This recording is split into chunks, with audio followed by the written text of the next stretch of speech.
അപ്പോൾ ഇന്ന് നമ്മൾ നല്ല അടിപൊളി ശർക്കര മിഠായി ഉണ്ടാക്കാൻ പോവാണ് കേട്ടോ. ഇതിന് കണ്ണൂർ ഭാഗത്തൊക്കെ ഓയിൽ ചായ എന്ന് പറയുന്നുണ്ട്, പക്ഷെ ഞാൻ ആദ്യമായിട്ടാണ് ആ പേര് എടുക്കുന്നത്. അപ്പോൾ അതിനായിട്ട് നമുക്ക് ആവശ്യമുള്ളത് ഒരു 4-3 ശർക്കര കേട്ടോ. ആവശ്യമുള്ളത് ഓരോരുത്തർ ഉള്ളത് അനുസരിച്ച് എടുക്കാം. ഞാനിവിടെ 4 ശർക്കര എടുത്തിട്ടുണ്ട്. കുറച്ച് വെള്ളം ഒഴിച്ചിട്ട് അതൊന്ന് മെൽറ്റ് ആവാൻ അത്രയും വെള്ളം ഒഴിച്ചിട്ട് തിളപ്പിക്കാൻ വെച്ചിട്ടുണ്ട് കേട്ടോ.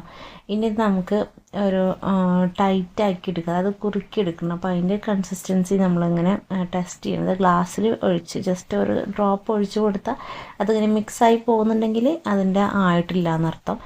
അപ്പോൾ വീണ്ടും നമ്മൾ ഇതുപോലെ ഇങ്ങനെ തിളപ്പിച്ച് കൊണ്ടിരിക്കുക കേട്ടോ. നന്നായിട്ട് കുറുകി വരുന്ന വരെ വറ്റിച്ചു കൊണ്ടിരിക്കുക. എപ്പോഴും ഇടയ്ക്കിടയ്ക്ക് ഇളക്കി കൊടുക്കണം കേട്ടോ, അല്ലെങ്കിൽ സൈഡൊക്കെ കരിഞ്ഞു പോകാൻ ചാൻസ് ഉണ്ട്. അപ്പോൾ ഇത് നല്ല ടൈറ്റായിട്ട് വന്നിട്ടുണ്ട്. ഇനി നമുക്കൊന്ന് ടെസ്റ്റ് ചെയ്യാൻ വേണ്ടിയിട്ട് ഇതുപോലെ വീണ്ടും ഗ്ലാസ്സിലേക്ക് തന്നെ വെള്ളം ഒരു തുള്ളി ഒഴിച്ച് കൊടുത്താൽ മതി കേട്ടോ.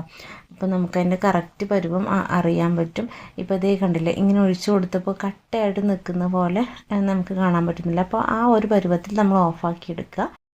എന്നിട്ട് നമുക്ക് കുറച്ച് നെയ്യൊക്കെ കൗണ്ടർ ടോപ്പിൻ്റെ മുകളിൽ ഇങ്ങനെ പുരട്ടി കൊടുക്കുക കേട്ടോ. എന്നിട്ട് അതിൻ്റെ മുകളിൽ നമുക്കിതിൽ മിക്സ് ഒഴിച്ച് കൊടുക്കാവുന്നതാണ്. ഇത് നന്നായിട്ട് മൊത്തമായിട്ട് ഒഴിച്ച് കൊടുക്കണം കേട്ടോ. എന്നിട്ട് നമുക്കൊരു ചട്ടകം അല്ലെങ്കിൽ എന്തെങ്കിലും ടീസ്പൂൺ അങ്ങനെ എന്തെങ്കിലും വെച്ചിട്ട് ഇതുപോലെ ഇങ്ങനെ റൗണ്ടാക്കി ഇങ്ങനെ മിക്സാക്കി എടുക്കുക കേട്ടോ. ഇത് ചെറിയ ചൂടോട് കൂടിയിട്ട് തന്നെ ചെയ്യണം.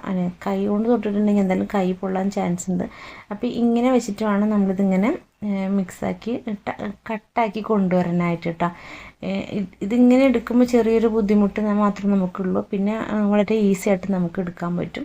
ഇപ്പം അതിന് ശേഷം കയ്യിൽ കുറച്ച് ഇതുപോലെ നെയ്യ് കൊടുത്തിട്ട് ഇതേപോലെ ഇങ്ങനെ വലിച്ചെടുക്കുക കേട്ടോ. ഒരു 5-6 മിനിറ്റൊക്കെ ഇങ്ങനെ വലിച്ചെടുത്താൽ മതിയാവും. അപ്പോൾ നമ്മളതിൻ്റെ കളറ് ഇപ്പം ഞാൻ തന്നെ ഇതെടുത്ത് നല്ല ഡാർക്ക് കളറുള്ളൊരു ശർക്കരയായിരുന്നു. ഇപ്പോൾ കണ്ടില്ലേ, നമ്മളിങ്ങനെ വലിച്ചു കൊടുക്കുന്നതിനനുസരിച്ച് ഇങ്ങനെ നല്ല ഒരു ഗോൾഡൻ ബ്രൗൺ കളറൊക്കെ ആയിട്ട് വരുന്നുണ്ട് കേട്ടോ. വെറും ഇത് മാത്രമേ ഉള്ളൂ, ഒറ്റ ഇൻഗ്രീഡിയൻറ്റ് വെച്ചിട്ട് എടുക്കുന്നതാണ്. നല്ല ടേസ്റ്റാണ്. അപ്പോൾ അതേ ഞങ്ങൾ ആക്കി എടുത്തിട്ട് തണുപ്പിച്ചതിന് ശേഷം കട്ട് ചെയ്തെടുത്തൊരു വീഡിയോ ആണ്. അടിപൊളി.